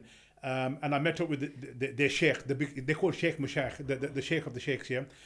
And I told him what I want to do, because my plan was, was not only was to do that, but was also to take a team and go to Kosovo and fight over there with the Kosovo Liberation Army, because they were fighting against the Serbs as well. So they were fighting for their independence. So that was my bigger plan, to do that as well, because this was going to take a bit of time. Yeah. Again, so this happened. Now, this is a lesson that whenever you want to do something like this, you got to do your homework. I was a little bit naive because I'm a bit, headstrong sometimes, and I just don't think about the consequences and I just jump into it. Yeah, I didn't realize that the North and the South have this big divide. Even though they're one country, the Northerners and the Southerners have this issue with each other. Right. So the Northerners are in power, and the Southerners were seen as separatists. Yeah, because they were just coming off a big, civil war, internal kind of stuff. So there's a lot of mukhabarat in the South. Yeah, watching them. And this particular tribe was a hardcore anti-government tribe. So you can imagine they're being watched by everybody. And then Shahid Butt and the boys turn up, with shalwar kameez on, and the big black turbans, with big massive beards. And everyone's like, what's the Taliban doing here in Yemen? So literally within about 2 weeks of me being there, that's it. The whole mukhabarat's on alert. Yeah. So unbeknown to me, they concocted a plan. I was sitting in the hotel. I'm in my room. Yeah. I'm watching the news, CNN, and literally bang, bang, bang, bang, banging on the door. Yeah. I thought, what the hell? Who's this? Yeah. I opened the door and about 20 men just charged into the room. AK-47s. Get on the floor, get on the floor, like this shit. And they they ripped the bed sheets. They tied my hands behind my back. They put a pillowcase over my head from what was on the bed. Yeah. Instantly, I thought I'm being kidnapped. Yeah. So they dragged me out. They threw me in the back of this truck. Yeah. Took me and they just threw me in this kind of like a cell, like a dungeon. And I'm there for hours and hours. Got my hands tied behind my back. Got this hood over my head. Yeah. And I'm thinking, oh shit, man, what's happening here? Yeah. So obviously, I'm basically I'm shitting it. I'm thinking, that's it. They're gonna kill me. And then after about 6-7 hours, a guy comes. I hear somebody opening the door. He pulls the hood off. Yeah, he goes to me, get up. They open my hands, and he just sort of puts handcuffs on me behind my back, and they drag me. And then as I'm walking through this corridor, I'm looking around, and then they put me in front of this guy, and the guy's got a police uniform on because I'm looking. Basically, there were coppers who'd arrested me, and they got the intelligence service and the coppers. Right, yeah, okay. They had arrested me. So that basically was, they basically interrogated me for 2 weeks. They did tortured us, and there's about 5 of us, electric shocks and beating us, hanging us up, that sort of sticks, punching, kicking, and all that sort of stuff, forcing us to sign a confession that we were going to blow up this and blow up that and blow up the church and blow up airplanes to make us that we were terrorists. Wow. So we kind of I held out for about 2 weeks. And it was Ramadan as well, so I was fasting as well, and then they wouldn't even give me any food to open my fast, so it was Ramadan. I remember it, and it was so surreal because I'm in this cell and I'm being tortured and battered and beaten, and outside I can hear the tilawat of the Quran going on because it's a Muslim country. I'm like, what a contradiction. It's like, these guys, I'm not saying, obviously, they thought well, they didn't think, but they were doing what they do. The coppers are like that. And so they eventually, it was a big hoo-ha, and my family found out here. British government initially denied that we were British citizens, and then Amnesty International gave an urgent report saying that we're going to be executed, and then my family and my friends kicked in. Alhamdulillah, I had a lot of good friends, because of all the work that I did, and when they found out Shahid's, his situation. I mean, in Birmingham, there was a massive demonstration about, from what the guys told me, there was about 5,000 people there. Even some other people came as well, from the IRA who had gone through, similar kind of stuff, came in support of what was going on. And then the British government, and then they went outside the Foreign Office and they protested, and they eventually accepted that we were British citizens. They said, what do you mean they're not British citizens? We know these guys, they've been living here, blah, blah, blah, blah, blah. So wow. Then it was basically a 6 months kangaroo court. And the whole world's media was there. Then they kicked them all out. And eventually, at the end of it all, they gave me 5 years in prison, sentenced me to 5 years. So I served 5 years and 1 day. They kept me for extra day as well, the buggers. For 5 years, I served in prison. And during that time, so that's a prison. I've been to prison in the UK. The prison in the UK is a holiday camp compared to Yemen. I mean, I think, if I can remember correctly, 3 people died in front of me. you know, from one because he got battered and he was just left, and he just, you know, I think he just kind of, you know, his I don't know, maybe he was already ill or something like that. The other one was literally lack of medication, and I was as close as we are now, and he was lying down, and the brother was holding his head, and he just vomited blood. And we're looking around, you know, we need to get call the guards, gave medication, and the guy just died, you know. So there was a lot of dhulm and oppression that used to go on. And you got to, and you know, and I have to also say this, you know, because I don't want people to get the wrong idea. I really love the Yemenis, you know, despite what they did. But remember, that was a prison. You're only going to get scumbags in prison, yeah? Generally, 99% of the Yemeni population are absolutely fantastic people. They showed me great hospitality while I was out. And even in the prison, there were some good people. I learned Quran Tajweed from a Yemeni in prison, you know, so they were good because, you know, in our countries, you know, especially like in Pakistan and these kind of countries, Muslim countries, people get locked up for the wrong reasons. You know, it's like they can't get you, so they lock their brother up. You know what I mean? That, and it's the same thing there. So there's a land dispute, yeah. So they've locked the guy up, yeah, because the other guy was a bit more powerful. So not all of them were bad or, you know, or whatever. Right. Some of them were good in there, but outside, they're lovely people. You know, I used to sometimes remember it was Ramadan. We'd be walking around the bazaar, and it's time for open the fast, and literally guys would just grab me, yeah, and say, "Come and you know, like they got already there, or there's a little shop, and they got some little tiffin, and they got some food. They grab you, sit down, brother, eat with us. They haven't got enough food for themselves, and they'll be giving us their food to eat. So they're lovely people, you know, lovely people. And also, just for people's information, the biggest contingent of foreign fighters in Afghanistan during the war against the Russians, during the jihad against the Russians in the 80s, yeah, the biggest contingent of foreign fighters was Yemenis. Wow. These guys, the Yemenis, oh my, bro, you don't know their pedigree. They are warriors. They are proper fighters. Don't be delusional about because you see that they're small guys or whatever, yeah. Bro, they're fearless warriors, you know, and I've seen them in action. Is it the same ones at Lady Parade? Sorry? Is it the same ones on Lady Parade? No, it's not, not this generation. Same as like the Pakistani generation, you know what I mean? Unfortunately, there's some defect here. Maybe something to do with the water. But back home, nah, bro, these guys are, you know, and even in Bosnia as well, there was a lot of Yemenis there, you know. Wow. I'll tell you a funny story. One time I was driving in Bosnia, and we're in the middle of nowhere, and I see two guys, and they're like dark-skinned. Maka, these are not Bosnians. So we're in a 4x4. So I pulled over, and I'm like, "Assalamu alaikum, wa alaikum assalam." Like, what are you doing? He's in the middle of nowhere. You know, two guys randomly just walking. Yeah. And they started speaking Arabic, so the brother was next to me, and so he translated. And he goes, "Oh, they go, we're from Bosnia, we're from Yemen."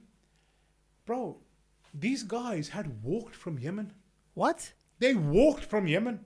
They had walked across country after country after country over the mountains. Yeah, they walked from Yemen to go to Bosnia. And you got to remember, we're talking 35 years ago. It wasn't like now. It's like borders are closed off. In those days, it was all open. Everybody used to come and go. But they actually walked from there. Wow. They're walking down this road. The guy's got a suit on, yeah, a suit jacket on, and the sleeves are down to here, like he's wearing his dad's jacket. And he looked about 13 years old. And I looked at them, and I got about 13 years old. And I'm like, "Brother, what are you thinking?" I go, "How you?" He goes, "Oh, I got ID card. I'm a doctor. I'm going to go for medical." मैं कहा तेरी शक्ल लग दी like a doctor. Yeah, you know what I mean? You know, I'm like, do your face look like a doctor? Yeah, what? But this was their exuberance, you know, their zeal to help the ummah, to help the weak and the injustice. Wow. So I said, "Come on, get in the truck here." Let me take you back to Yemen. Yeah. No, we drove them to their destination. Come on, let me take you back home. Behave yourself. So do you ever like have these nightmares about the prison time and other, you know, being in front lines? Do you ever have like nightmares or just those flashbacks? So me and Muslim talk about this quite a lot, you know, because I can only really talk about this with Muslim because we've had similar, you know, because we grew up together from the Links days and the gangs, and we've been through all of this stuff together, and only we can kind of understand.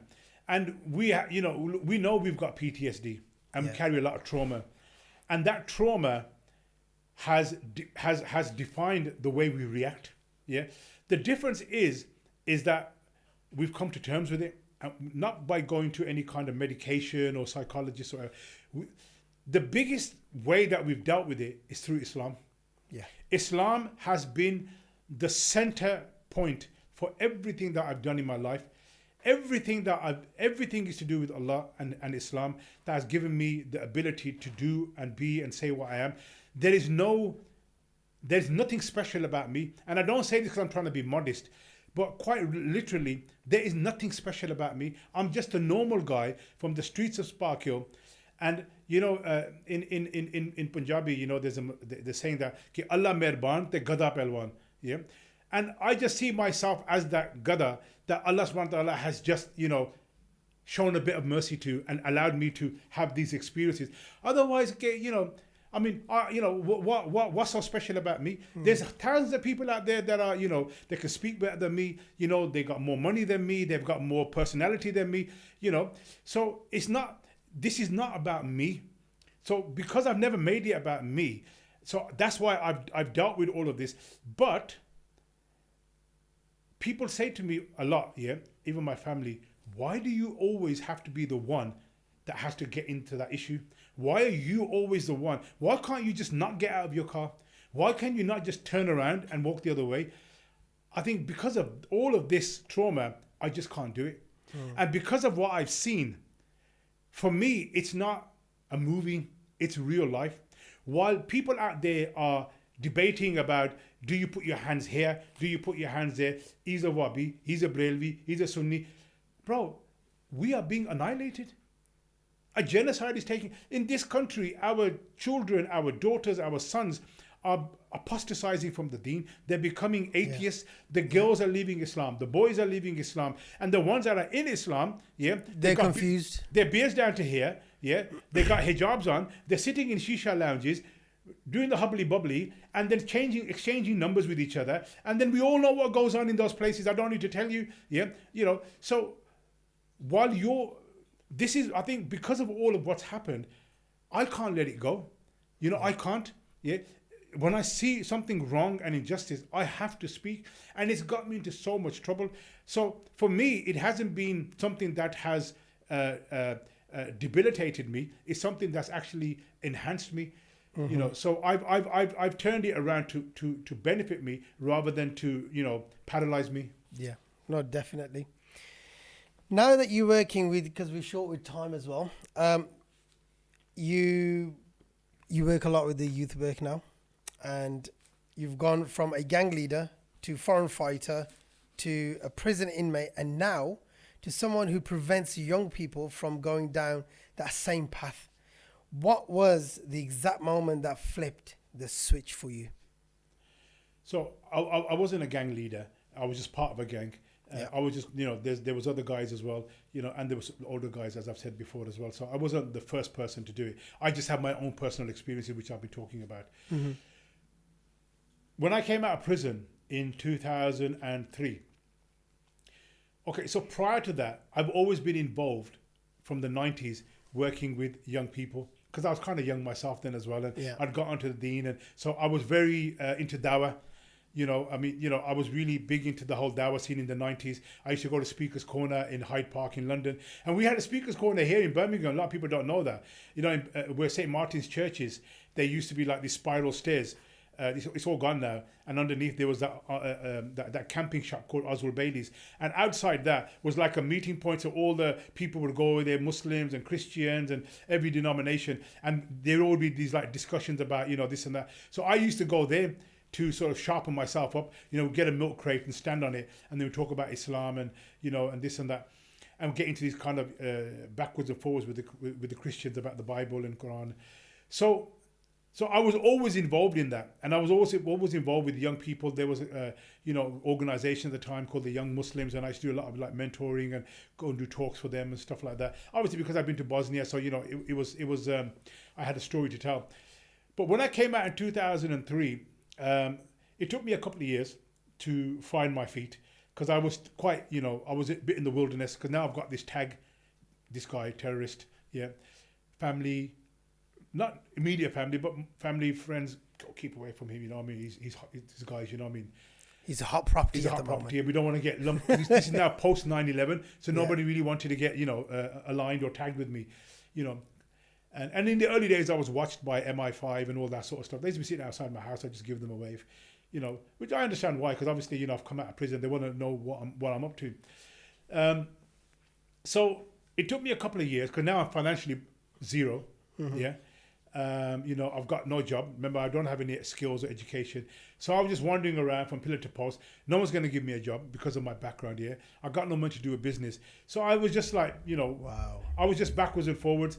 And I have to say, and you know, this is something that I don't say lightly, but not all, but where it mattered, my community abandoned me. Let you down. Where it mattered, not everybody, yeah, but where it mattered, yeah, you know, and especially the religious, you know, because they just didn't want to entertain me, yeah, and you know, you're supposed to be the custodians of this deen, yeah, you know what I mean. To the contrary, you know, all the roadmans and the dodgy guys, yeah, they would drop envelopes through my letterbox, £200, £300, because they knew that this guy's got nothing now. He's come back after 5 years, you know what I mean. Yeah. But the people that I expected to do that. Now, and for the 5 years that I spent in prison, brother, yeah, my wife told me that only on 2 occasions, yeah, somebody posted money through the letterbox. And those who know me know I was the guy, if you can't pay your gas bill, yeah, I'll pay for you. Alhamdulillah, Allah bless me. I was, you know, I could make money, you know. I was able, you know, I was driving a Range Rover then in the sort of mid 90s, yeah, when these guys were in little micros. So it wasn't like I haven't seen money, yeah. So that did hurt, you know what I mean. I was disappointed, yeah, but I realized why, because you know we've spoken about it before, because of the way the mentality is. So for those few years I was in the wilderness, yeah, trying to find my feet, going from pillar to post here and there, this scheme and that scheme. Oh, bro, if we do this here, we'll make loads of money. I follow them. Yeah, turns out to be a load of nonsense. Then, you know, because I was just like, you know, backwards and forwards. Then what happened, the whole ISIS scenario kicked off. And because of my background and who I was, people started asking me, Shahid, are these guys for real? This Dola, ISIS and all that, yeah. I'm like, bro, what they're saying is good, yeah, and they're saying all the right things, but I don't know, yeah. And I'm not going to believe what CNN and BBC tell me. I make my own inquiries. So I asked my network of people, and Mozambique was one of them, because he was, you know, he was actually going there, you know, into Syria at that time, because you could. And then when I sat down with him and with other guys, and they told me, they go, bro, this ISIS guys, they are criminals. They are dogs. They are Khawarij dogs. And we need to steer clear of these people. Muslim told me that these Khawarij ISIS people were torturing Muslim brothers who had fought in Afghanistan. Wow. It's like, what are you doing? So then we found out, then when I did my research, then I realized, these guys are not what they made out to be. So I started to speak out against them, yeah, and warning people not to get fooled by their propaganda. So it started off with one-to-one conversations. Then I'd be in the gym, you know, and I'd be talking about it. A couple of other lads would, because I've got a loud voice, they would hear me. Oh, bro, so what? These ISIS, and then I'd say, no, bro, keep away from them. They're this, that, and the other, you know. And it just kind of snowballed from there. And then some people say, look, bro, what? Can you come to the community center? Or we've got like a group. Can you talk to the youngsters? And then I started doing that. And then it snowballed and it started going, can you come to London? Can you come to Manchester? Can you go here? Yeah. And it snowballed and it snowballed. And literally, you know, I was like speaking, you know, nationally and then even internationally as well. I was going into Europe. I mean, I've spoken at the European Parliament. I was invited by United Nations, you know, in Sri Lanka. They gave me full protocol. It was a proper laugh, that was. You know, me and Shahid Botman from Spark, you know, getting full protocol with holding the sign and the driver and bypassing all the security. And I'm thinking, yeah, I can get used to this sort of stuff. So it just snowballed. And then, you know, I started doing workshops and conferences and talks and you know, but then I mixed it all up, not just about the whole extremism side, but also the gangs and the criminality and the root causes of it all. And then in one of those conferences, somebody I met was a guy from Sweden, Ruffy, you know, and he was really taken, you know, he really enjoyed the talk, and he said, bro, look, we could do with someone like you in Malmo, in Sweden. Can you come down? I'll go, yeah, organize it and I'll come. And then literally a couple of months later, they invited me. And, you know, I started going over like a consultant and helping them to structure their interactions and their set up their projects and how to, and then I started training their people. I was training the social workers, I was training the police who were doing in the local areas and how to deal with these kind of things and how to have these conversations, how to understand. And I was doing that for about 5 years. Wow. You know, so I'd go for 2 weeks, I'd come back, and then 2 months later I'd go again. You know, all expenses paid, and it was a good gig. You know, I made a lot of good friends. That's good. And now they just invite me back just to have a coffee. We've got the work. The people are there doing the work here. That's it. Let's just have a gop shop now. That's nice, isn't it? But you know, like now working with the youth, what does masculinity mean today to you? And looking at today's youth that are driving up and down, there's always an accident. There's always someone's been killed on these roads. Why can't we just understand where we're going wrong as a community? What is going on? I mean, last time I went to Lady Parole and I absolutely hated it. I was like, this guy's a junglies, man. Like, where are we going wrong as a community? So look, we've been let down. The parents have let down their kids. The masajid have let down their kids. Society as a whole has let down this generation. What we've done is we've inculcated into these youngsters money, prestige, cars, the influence of trap music and gangster rap and all of these Andrew Tate kind of people and all this kind of, you know, toxicity that's been put in. And what it's done is rather than people going, and even the ones that do go towards Islam, they still have this jahiliyyah in them. They're still chasing the peas. They still want the gal and they still want the money and they still want the cars and they still want all of this. So they're resorting to all of this sort of nonsense. They are far away from the deen. And we've let them down. I've let them down. You know, parents have let them down. The people that are supposed to be teaching them the deen have let them down because they don't know the deen themselves. They are only concerned with your chanda, with your money, yeah, and they want sheep. They don't want you to be independent thinkers. So as long as you're a sheep and you keep giving them money, you keep coming, so they can keep on paying their mortgages and they can buy their carpets and their chandeliers or whatever. They're not capable, and a lot of them can't even speak English. So how are you going to communicate to them? Yeah, I used to walk down Lady Parade. Yeah, I've done it so many times. I don't do it now. Yeah, you know, but I have done it many times in the past. You know, and I used to do it quite regular. And I'd just go to the corner, Brighton Road, where that park is, and I'd stand there. I have maybe 1 or 2 guys with me, and we see them, and we just start talking to them. Come on, bro, what you doing, man? You know what I mean? Yeah? But we wouldn't be like attack them. You'd have a laugh and a joke with them first, break the ice, and then you have that. Come on, bro. Then you have that conversation here. You know, I mean, really. I mean, like, bro, you know, you're smoking weed here. You know what I mean? I don't like it. The wife, I was walking down here with my wife and my daughter. Yeah, and you man, are smoking weed here, and you know, I said, you look intimidating. Yeah, if my family came, they'd be scared to walk down here because you know you guys are intimidating. Yeah? I said, I'm a man and I'm looking at you and I'm thinking twice. I got to be alert. So what about a woman? I go, is this what our religion? Our religion teaches us that your neighbors should not live in fear of you. They should live in safety with you. They should know that my neighbor, if anything ever happens, my neighbor's going to come and help me. Yeah, you live in this community. You shouldn't be terrorizing your own people. You shouldn't be terrorizing anybody. You should be you know, providing safety in our community. So there's a whole multiple factors of things. Look, we're men. Yeah, men are created in a certain way. Allah subhanahu wa ta'ala created the man, and then he created the woman from the rib of the man to be a companion.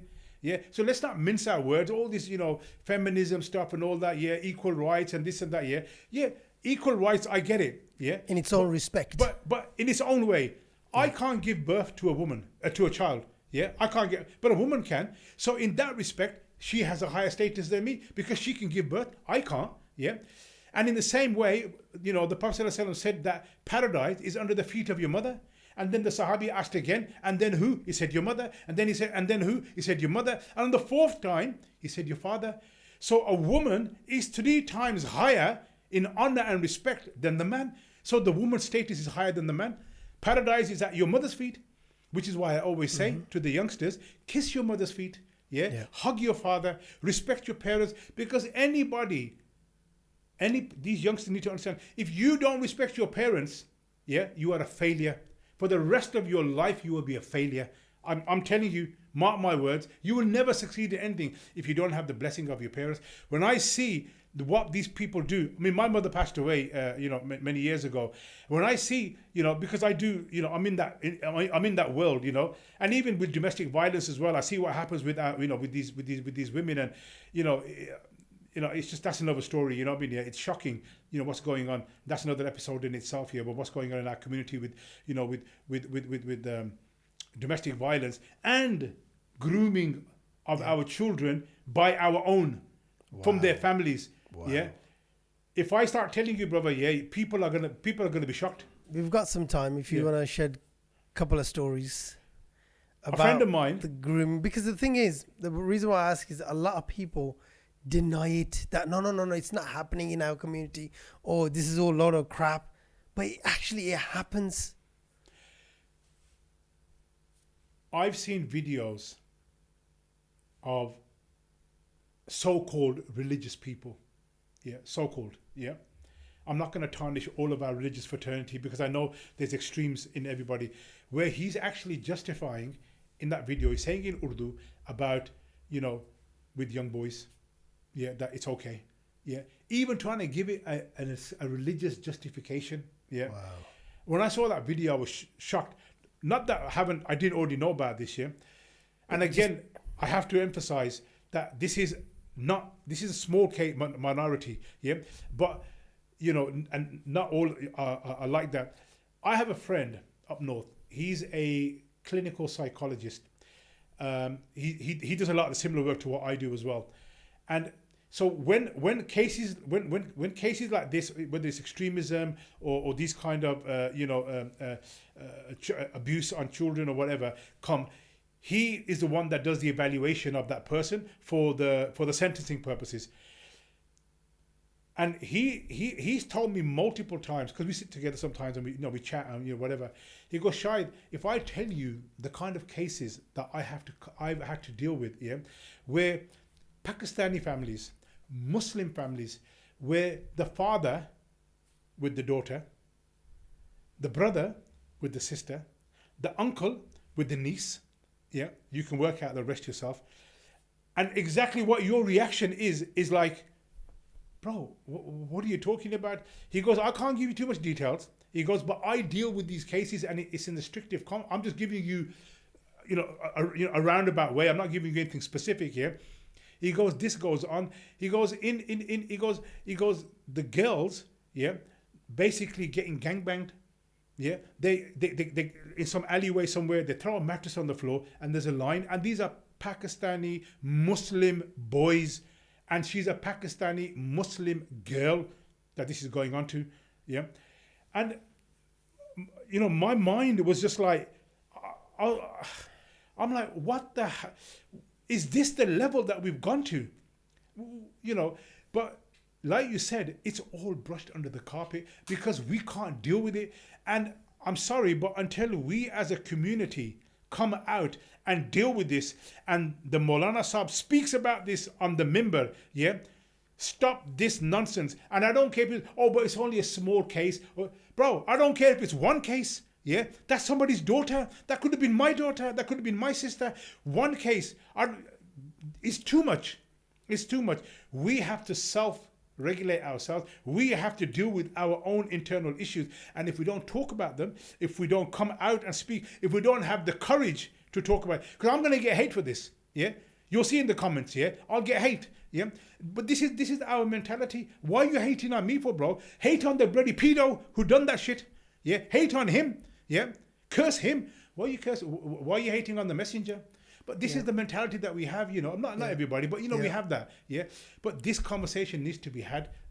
And as I touched on earlier about domestic violence, bro, I work with some of the sisters that do domestic violence, and what can I say? Last week she sent me a video of this sister. She doesn't show her face. She severely beaten up and traumatized. They found her a room, so she's making a video. And in the video, she's talking, And she just showed me this room, because, oh, I've got this room.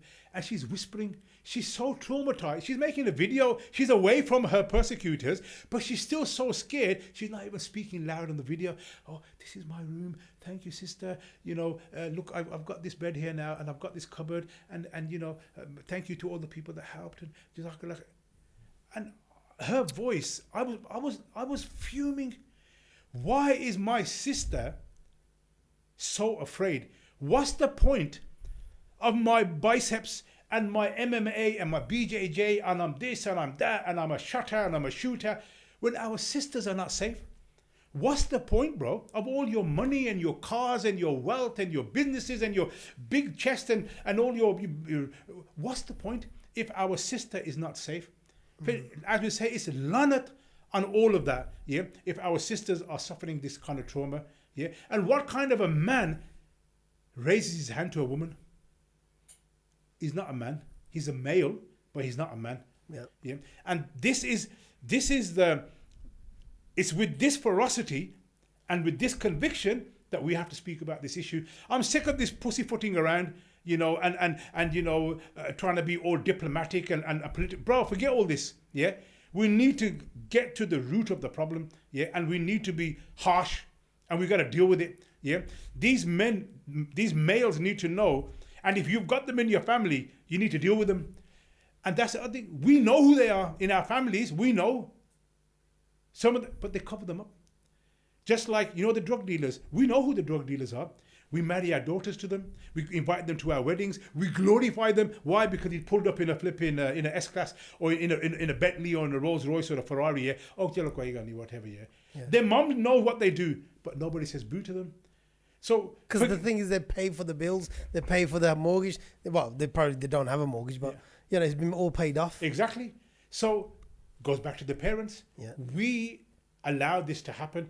There's no point blaming Israel. There's no point blaming America. Yeah, America and Israel didn't come to Birmingham. Yeah, and tell your kid to sell drugs. Yeah, or tell that guy to beat up his wife. They never told them that. You did that. And we, the community, are responsible, and we have to take collective responsibility. The funny thing is, you'll see the same people, right, who've done all of this forefront on the Palestinian marches, and I've always said that it's pointless. These marches and boycotts and everything is absolutely pointless. Nothing happens because our own community is broken anyway. They know they can't do anything. Yeah. Because, you know, there's no unity. Like you said, there's no unity within ourselves. So what's the point of these marches? And we're creating awareness. Oh, there's plenty of awareness. Everyone knows what's happening. But we're not together ourselves. In Pakistan, it's just, you know, brother will not talk to another brother because of a land issue. Yeah. But this is our culture. It's the same thing. But this is our culture. Because there's no Islam in there. This is just culture. Yeah. All of this is cultural stuff that you're talking about. Yeah. Let's not even get started on what goes on in Pakistan. Yeah. Yeah. You know what I mean? So the point is... That's part two. Yeah. You know, exactly. Yeah. So, you know, it's unfortunate. You know, but we shouldn't be, and I don't want to end this on a negative. Yeah. We shouldn't be, look, alhamdulillah, in my work that I do, honestly, guys, I meet absolutely fantastic people, brothers and sisters, who have dedicated their lives to this. Not just from the average person, even from the religious people as well. And they're on it, you know, they're doing a lot of good work, you know, within the constraints that they have. Absolutely. Yeah, they're doing some fantastic, they're doing more work than what I'm doing. I'm just one guy with one voice.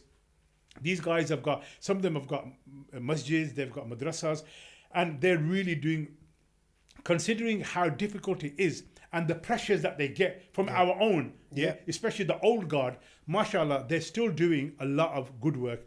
So we have to give them credit. And then we've got a lot of other people in other, you know, in the community work that they're doing fantastic work. And, you know, even the sisters, you know, there's some fantastic sisters out there who don't get recognition, who don't get that you know, people don't know about it, but they're just cracking on with it and they're doing the work. And, you know, inshallah, there will be more people like that. But we should never lose hope, because the verse of the Quran that always gives me solace in this work that I do, and I always say it, whether it's Muslims or non-Muslims, in the work that I do. Allah says in the Quran that if you take the life of one innocent person, it's as if you killed the whole of mankind. But if you save one innocent life, it's as if you saved the whole of mankind. Yeah. Think about that. Yeah. It's not about how many people you save. If you spent your whole life working diligently and you only saved one person, you saved the whole of mankind. Absolutely. What's the reward for that? On the day of judgment, when you've got all these sins, because I'm a sinner, and all these sins, but if there's that one life that you helped turn around and saved, yeah, just that one, out of the 50, 60, 70 years of your life, what's the price of that? Because the Prophet ﷺ said that the drop of a Muslim blood is worth more than the Kaaba and all its surrounding. That's Absolutely. how precious and holy Muslim blood is. So if you save that Muslim blood, how much reward are you going to And get? today, brothers are killing brothers just here. You know, Muslim lads just shooting each other, not realizing what they're doing. We unfortunately have, there is that jungly mentality. It's all the things that I've spoken about, but also it's the food that we eat. Yeah, you know, we are malnourished. You know, we're eating horrible food that's turning us into demons, as well as all the other stuff as well, because this food is not even fit for animals to eat. Yeah. And we're consuming it, and that's why we're going brain dead. We're becoming lethargic. We're getting sicknesses and illnesses, and then what are we doing? We're just going on like crazy people, like wild animals. You know, I know people think, well, what's the correlation between eating healthy and acting like a jungly? Study yourself, and you'll find out. Yeah. You know, It's because long term, isn't it? It's a long term, you know, degeneration that's going on. But alhamdulillah, there's a lot of good people out there, and you know, we just need to do what we can do, and every individual person has to do their bit. It's like that thing. If the street's dirty, I'll clean outside my house. You clean outside your house. If everyone does that, we've got A clean street. Clean street. So I'm not saying go and clean somebody else's house. Just clean your own. Yeah. And then start from there. Slowly, it builds up. It builds up. It builds up. That's it. Alhamdulillah. Alhamdulillah. Well, it's been very insightful. It's been very interesting, ups and downs, and we definitely need a part two to cover more topics. It's been an hour and a half. Well, actually, no, nearly 2 hours coming up. Yeah. Did you realize? Yeah, no, it's such a you can't, you know, there's so much. It's so much. You know, and I have to be mindful that, you know, I have to cut things out and not give the full versions, you know, otherwise we'll be here all night talking about exactly. it. You know. But on that note, all the work that you're doing, inshallah, you know, I hope it's all for the better, and you know, all the youth work that you're doing, it all pays off, inshallah. And thank you very much for your time. And inshallah, see you in part 2 then. Inshallah, thanks for having me. Assalamu alaikum. Thank you. Salam. Thank you. Oh, that was close. I've got 9 minutes left on this one.